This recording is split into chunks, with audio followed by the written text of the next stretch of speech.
Tonight, a banner case just got added to the federal docket. Harvard is suing the Trump administration, accusing the president and his people of breaking the law and treading on the First Amendment.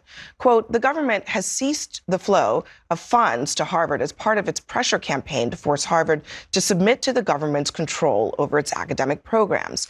That, in itself, violates Harvard's constitutional rights.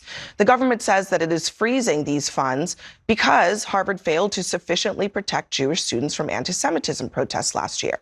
But the university in this lawsuit, Dan, says this: the government has not and cannot identify a rational connection between anti-Semitism concerns and the medical, scientific, technological, and other research it has frozen that aims to save American lives.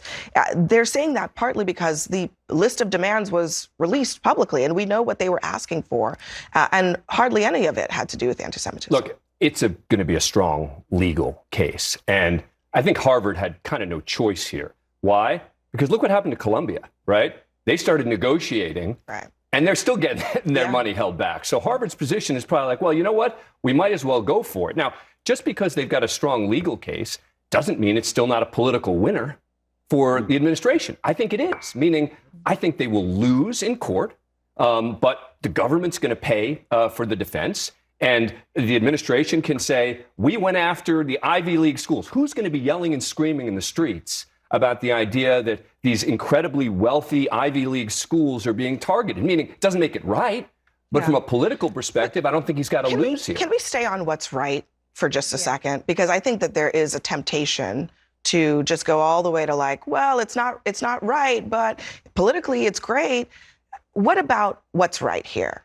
I mean, is it right for the government to say, unless we control all aspects of how you operate as a private institution, you can't get federal money for research? It's not like it's for free, right? They're giving the university money to provide services to the public good.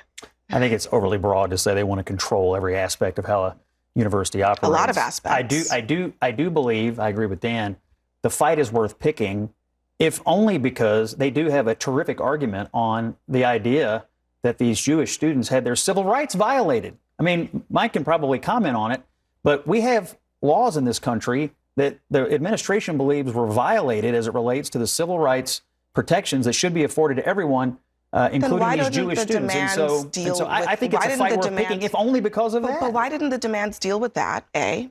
And I mean, you've been a critic of the Columbia stuff, but you don't actually believe that it's just on the anti-Semitism, though. I mean, that's the thing. Come on, I said the fight is worth picking because of that alone. But there are other reasons to pick on Harvard. Some are political, and the Ivy Leagues in general, and some all are political. And some, come on, some have to do with this. I think the average American probably looks at this and says they're sitting on a $53 billion endowment. Right. They want another $2 to $9 billion, and at the same time, they keep turning out a bunch of professors and students who appear to be schooled in one thing only: the downfall of Western civilization. Why are we financing this? Like Tom Cotton and so many other. I mean, Brett Kavanaugh. I don't know. I mean, how many conservatives does Harvard turn out? The Anti-Semitism Awareness Act.